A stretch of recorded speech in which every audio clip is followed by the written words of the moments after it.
Last video में हम लोगों ने स्टार्ट किया था कि अदर एक्टिविटीज़ कौन कौन सी हो सकती हैं फार्मिंग के अलावा एज अ एम्प्लॉयमेंट। ठीक है, तो उसमें हम लोगों ने एनिमल हस्बेंड्री को पढ़ा था कि एनिमल हस्बेंड्री क्या होता है और किस तरीके से फ़ायदेमंद होता है, इसके क्या नुकसान होते हैं, ये भी हम लोगों ने देखा था। इसी में सेकंड पॉइंट है हमारा फिशरीज़। फिशरीज़ क्या होता है? Kerala, Maharashtra, Gujarat and Tamil Nadu are the principal state in India where fisheries is an important source of livelihood in the rural areas। तो केरला, महाराष्ट्र, गुजरात और तमिलनाडु ये ऐसी प्रिंसिपल स्टेट्स हैं जहाँ पे बहुतायत में मछली पालन, जैसे हम लोग मत्स्य पालन बोलते हैं, ये काम किया जाता है और एक ये मेन सोर्स होता है अपनी ज़रूरतों को पूरा करने के लिए। ठीक है, रूरल एरियाज में यहाँ के the fishing community in India depends almost equally on island sources and marine sources of fishing. जो फिशिंग कम्युनिटी होती है इंडिया की, ये दोनों तरीके से बराबरी डिवाइड होती हैं, चाहे वो आइलैंड सोर्सेज हों, सॉरी इनलैंड सोर्सेज हों या फिर मरीन सोर्सेज हों फिशिंग के। Inland sources includes river, lakes, ponds and streams, while marine sources includes oceans and seas। Clear है?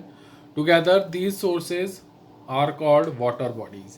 तो दोनों, अगर ये इन दोनों sources को मिला दें तो ये sources क्या बोले जाएंगे? water bodies बोला जाएगा, which are regarded as provider by the fishing communities। ठीक है, but fishing community continues to be as one of the most backward communities in the country। लेकिन फिर भी क्या है, जो फिशिंग कम्युनिटीज़ होती हैं वो लगातार कंट्री की बहुत ही ज़्यादा बैकवर्ड कम्युनिटी में गिनी जाती है। ठीक है, और ये किस वजह से है इसको भी अभी हम लोग देखते हैं। Widespread in-depthness of the fishing communities make fishing a vulnerable occupation. It is suggested that credit facilities be provided to the fishing communities that breaks their vicious circle of in-depthness। Second है microfinancing through SHGs may go a long way in redressing credit needs of the marginal fishing families in rural areas। Fishery technology be upgraded and made available to the fishing community। ठीक, ये तीन वजह से क्या है, ये इन डेप्थनेस इसमें क्या है, फैलती चली जा रही है। ठीक है, तो ये तो था हमारा फिशरीज। नेक्स्ट पॉइंट है हमारा हॉर्टिकल्चर। अब हॉर्टिकल्चर क्या होता है? Horticulture is an another alternative source of employment in the rural areas. जो हॉर्टिकल्चर होता है एक और क्या होता है, ऑल्टरनेटिव सोर्स होता है हमारे एम्प्लॉयमेंट का इंडिया रूरल एरियाज में। It is more like diversification of crop production rather than a source of employment different from crop farming. ये क्या होता है, एक तरीके से डाइवर्सिफिकेशन होता है हमारे क्रॉप प्रोडक्शन का, ना कि एक सोर्स एम्प्लॉयमेंट होता है डिफरेंट क्रॉप फार्मिंग का। ठीक है, horticulture crops include fruit, vegetable and flower besides several others. Horticulture में कौन कौन सी क्रॉप्स आती हैं? इसमें फ्रूट क्रॉप्स आती हैं, वेजिटेबल क्रॉप्स आती हैं और फ्लावर भी आते हैं, और भी कई तरीके के क्रॉप्स आती हैं इसमें। Over time there has been a substantial increase in area under horticulture. समय के साथ साथ क्या है कि हॉर्टिकल्चर में काफ़ी ज़्यादा इंक्रीमेंट हुआ है। ठीक, presently India is second largest producer of fruit and vegetable in the world. Present में क्या है, इंडिया जो है वो दूसरी ऐसी कंट्री है जो सबसे ज़्यादा फ्रूट और वेजिटेबल प्रोड्यूस करती है। We are emerging as a leading producer of mangoes, banana, coconut, cashew nuts and a variety of spices. हम लोग क्या है इस टाइम पे एक लीडिंग प्रोड्यूसर हैं किस चीज़ में?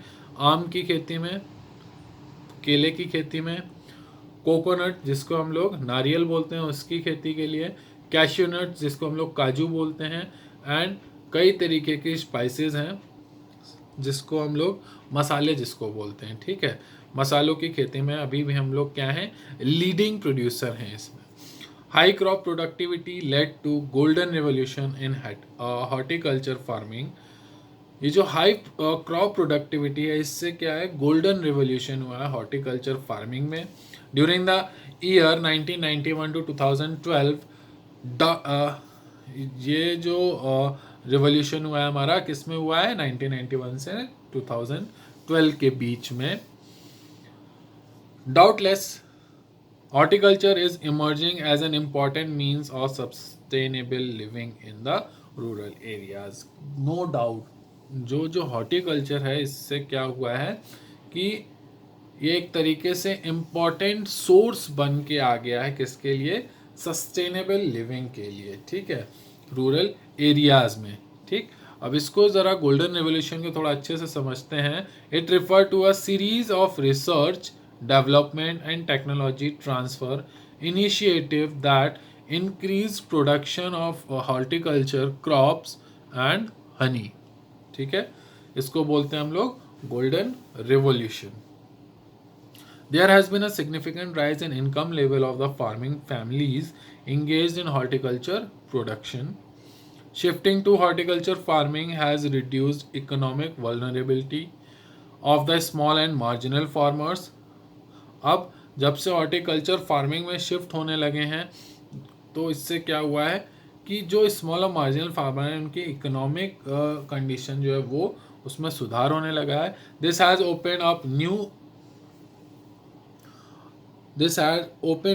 New avenues of employment for the women folk in the rural areas। Significant it is note that nearly 20% of the total rural employment is generated by horticulture and related production activity। ठीक है, अब अगर देखा जाए current में, तो horticulture के through क्या है, लगभग 20% जो है रूरल एरियाज का एम्प्लॉयमेंट हॉर्टिकल्चर से मिल रहा है। ठीक है, आगे बढ़ते हैं। However, an alarming fact is that the bulk of acreage under horticulture has expanded at the cost of acreage under pulses, causing a severe shortfall in supplies of pulses and a cut in their consumption owing to high prices, which are an important source of protein for the bulk of household in Indian relying on vegetarian diet। ठीक, तो ये तो था हमारा horticulture. अब एक और alternative आता है एम्प्लॉयमेंट के लिए, ऑल्टरनेटिव सोर्स आता है, जो कि है हमारा cottage and household industry. अब इसमें क्या है, cottage and household industry has been a traditional source of non farm production activity in rural areas. अब रूरल एरियाज में नॉन फार्म एक्टिविटी में जो cottage and household industry है, वो हमारी एक ट्रेडिशनल सोर्स है। ठीक है, traditionally this industry has been dominated by activities like spinning, weaving, dyeing and bleaching। ठीक, तो अगर ट्रेडिशनली देखा जाए इस इंडस्ट्री में क्या क्या होता है, क्या क्या एक्टिविटीज़ होती हैं, इसमें सिलाई होती है, कढ़ाई होती है, बुनाई होती है, ठीक है, डाइंग होती है और ब्लीचिंग होती है। ठीक, आगे बढ़ते हैं। However, with the growth of urban textile industry, फिर भी जब अर्बन टेक्सटाइल इंडस्ट्री ग्रो हो रही थी, these activities have been hit hard in the rural areas. During the recent past, some new household activities like soap manufacturing, doll making, mushroom cultivation and beekeeping have emerged as alternative source of income generation। अगर हमारे पिछले recently past में अगर देखा जाए, ठीक है, तो जो कॉटेज इंडस्ट्री है वो काफ़ी ज़्यादा कम हो गई है। अब उसकी जगह जो दूसरे ऑल्टरनेटिव्स हैं उसके, कौन कौन सी एक्टिविटीज़ ने ले ली हैं, जैसे सोप मैन्युफैक्चरिंग हो गई, डॉल मेकिंग हो गया, मशरूम कल्टीवेशन हो गया और बी कीपिंग। इन्होंने क्या किया है, जो कॉटेज इंडस्ट्री थी उसको एक तरीके से ओवरलैप करते जा रहे हैं। ठीक है, और एक इमर्जिंग ऑल्टरनेटिव सोर्स के तरीके से उभर रहे हैं, जो कि इनकम जनरेशन के लिए की जाने लगी है। In many rural areas these household activities are being promoted by farm women groups, focusing on income generation through employment of women in productive activities at the household level. ठीक है, अब यहाँ पे हम एक ऑर्गेनाइजेशन के बारे में समझते हैं या एक प्रोजेक्ट के बारे में समझते हैं कि क्या है, जिसको हम लोग बोलते हैं तनवा. ठीक है, तनवा क्या है? तमिलनाडु वुमेन इन एग्रीकल्चर, जिसको हम लोग तनवा भी बोलते हैं शॉर्ट में, is a project launched in Tamil Nadu with a view to training women in diverse techniques of farming. ठीक, ये जो तनवा है ये प्रोजेक्ट तमिलनाडु में लॉन्च किया गया था. किस लिए? कि जो वुमेन्स हैं वहाँ की, उनको अलग अलग तरीके की फार्मिंग टेक्निक्स की ट्रेनिंग दी जा सके. This is expected to raise employment of women as well as their income through higher level of productivity. ये इससे क्या एक्सपेक्ट किया जाने लगा कि ज़्यादा से ज़्यादा वुमेन्स के लिए एम्प्लॉयमेंट जनरेट किया जाएगा, साथ ही साथ उनकी इनकम का जो लेवल है उसको हाई प्रोडक्टिविटी लेवल बढ़ा के उनकी इनकम का हायर लेवल ऑफ प्रोडक्टिविटी के through. Having acquired specialized skills through training, women are farming farm women's group. ठीक, अब इस तरीके की स्पेशलाइज्ड टेक्नोलॉजी के थ्रू वुमेन्स ने क्या किया, उन्होंने अपने खुद के ग्रुप्स को, वुमेन ग्रुप्स को फॉर्म कर लिया है. These groups function like SHGs, जिसको हम लोग सेल्फ हेल्प ग्रुप के नाम से भी जानते हैं. ठीक है, अब ये ग्रुप जो हैं किस तरीके से फंक्शन कर रहे हैं? सेल्फ हेल्प ग्रुप की तरीके फंक्शन कर रहे हैं. Promote cottage and house hold production activity using their own pool of fund. और किस लिए? जो cottage and house hold production activities है उसको प्रमोट करने के लिए, किसके थ्रू? जो उनका अपना फंड है उसके थ्रू. ठीक है, आगे बढ़ते हैं. ये तो था हमारा तनवा. ठीक है, अब नेक्स्ट है हमारा organic farming and sustainable development. अब ये क्या है हमारा organic farming and sustainable development? क्या है? Organic farming is a system of farming that relies upon the use of organic inputs for cultivation. जो ऑर्गेनिक फार्मिंग होती है इसमें क्या होता है, ये टोटली किस पर डिपेंड होते हैं? जो ऑर्गेनिक इनपुट्स होते हैं कल्टीवेशन के लिए. ठीक है, animal manures and compost are the basic organic inputs. ठीक है, जो एनिमल पूप होती है जिसको हम लोग बोलते हैं वो, या जो कंपोजिट्स होते हैं एनिमल्स के या प्लांट्स के, वो बेसिक ऑर्गेनिक इनपुट्स होते हैं. It discard the use of chemical inputs. इससे क्या होता है, जो केमिकल इनपुट्स होते हैं उसको ख़त्म कर देते हैं. Like chemical fertilizers, insecticides and pesticides. जो केमिकल इनपुट्स होते हैं उसमें क्या क्या आते हैं? फर्टिलाइजर्स आते हैं, इंसेक्टिसाइड्स आते हैं और पेस्टिसाइड्स आते हैं. However, it needs to be noted that simply discarding the use of chemical fertilizers is not organic farming. ठीक, तो केवल केमिकल फर्टिलाइजर्स को अगर हम डिस्कार्ड कर दें, ठीक है, तो केवल यही ऑर्गेनिक फार्मिंग नहीं कहलाता है. Rather it is a system of farming that focuses on maintaining soil health. ठीक है, क्यों ऐसा क्यों होता है? क्योंकि इसका जो मेन फोकस होता है सॉइल का जो मेंटेन होता है, सॉइल हेल्थ, उसको मेंटेन करके काम होता है इसमें. So that farming becomes a long period sustainable process, जिससे कि जो फार्मिंग है वो लॉन्ग पीरियड के लिए चलती रहेगी with an eco friendly environment. किसके साथ? इको फ्रेंडली इन्वायरमेंट के साथ. ठीक है, अब यहाँ पे एक क्वेश्चन उठता है. तो हम लोगों ने अभी यहाँ देखा कि ऑर्गेनिक फार्मिंग क्या है. ठीक, अब वाई ऑर्गेनिक फार्मिंग क्यों? अब चलिए इसका भी जवाब ढूंढते हैं हम लोग. सिंपल है, अब ऑर्गेनिक फार्मिंग क्यों यहाँ पूछा जा रहा है, तो चलिए उसको देखते हैं हम लोग. Following are some notable advantages of organic farming compared with conventional farming. तो ऑर्गेनिक फार्मिंग को जब कंपेयर किया गया कन्वेंशनल फार्मिंग से, तो उसके कुछ एडवांटेजेस निकल के आए. जैसे नंबर 1 है हमारा, discards the use of non renewable resources. Unlike conventional farming, organic farming does not use synthetic chemicals which are petroleum based. तो अगर कन्वेंशनल फार्मिंग से अगर कंपेयर हम कर रहे हैं तो हम क्या देख रहे हैं, जो ऑर्गेनिक फार्मिंग है वो केमिकल फर्टिलाइजर्स का यूज़ नहीं कर रही है, जो कि किससे बने होते हैं, जो कि पेट्रोलियम बेस्ड होते हैं। ठीक है, we all know that petroleum is a non renewable resource. हम सभी जानते हैं जो पेट्रोलियम है वो नॉन रिन्यूएबल रिसोर्स होता है।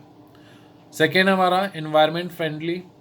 Organic farming is environment friendly. Chemical fertilizers, on the other hand, pollute the groundwater by raising its nitrate content.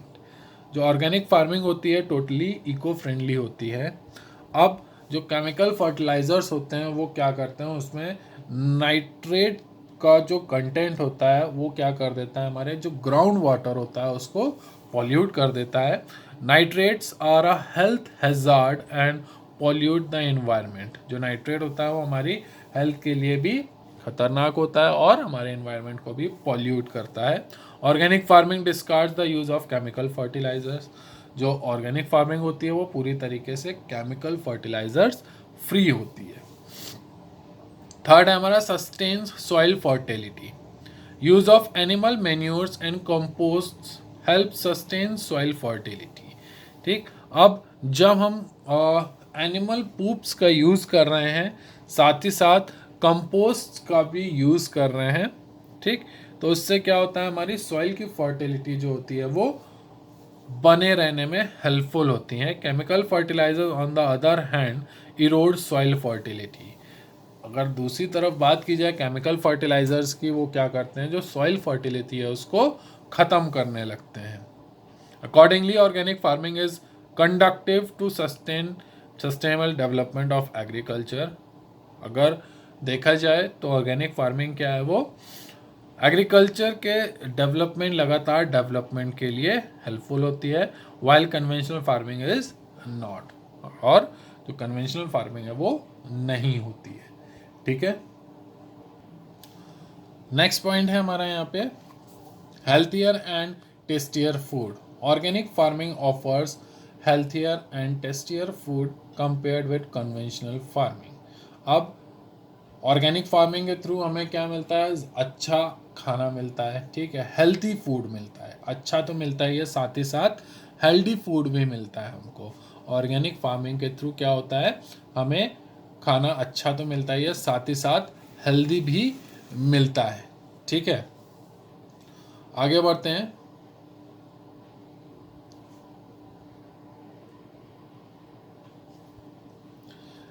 Recent studies have found that organically grown food is more nutritious than the food from chemical farming।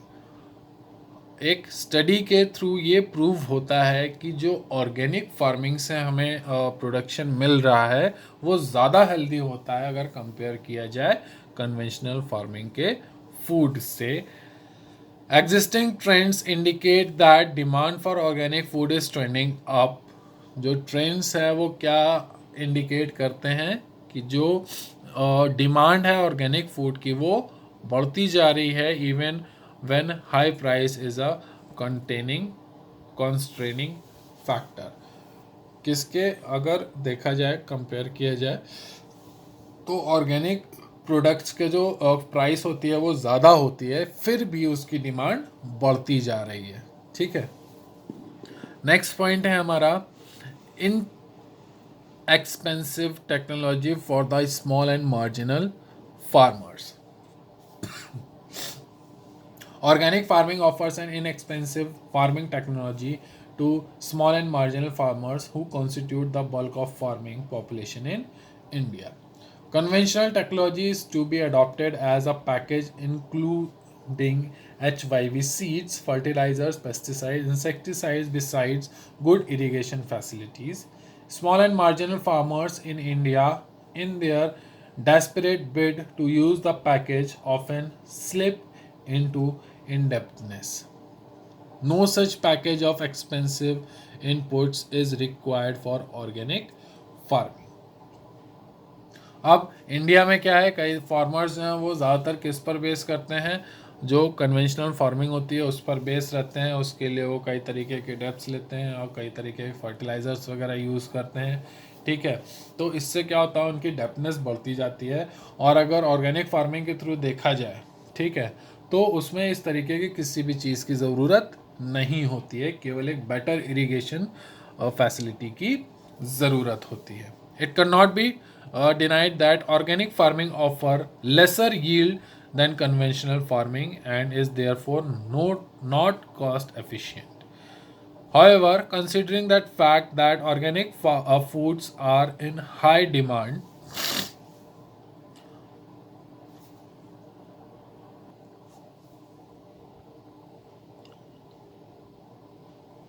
higher product price is expected to compensate for lower yield. Overall advantages of organic farming should certainly make it a more attractive proposition than conventional farming. Indeed, being a sustainable development process and environmental friendly, organic farming must be given preference over conventional farming. ठीक, तो इस तरीके से हम लोगों ने देखा किस तरीके से ऑर्गेनिक फार्मिंग क्या होती है, वो कन्वेंशनल फार्मिंग से ज़्यादा अच्छी होती है और किस तरीके से ऑर्गेनिक फूड्स का जो डिमांड है वो बढ़ती जा रही है। तो यहाँ पे हमारा जो चैप्टर चल रहा है रूरल डेवलपमेंट ये फिनिश होता है। आपको इसकी वर्कशीट में प्रोवाइड कराऊंगा, उसको सॉल्व करिएगा और जो भी आपको वीडियोस अभी तक दी है मैंने उसको अच्छे से देखिएगा, ठीक है।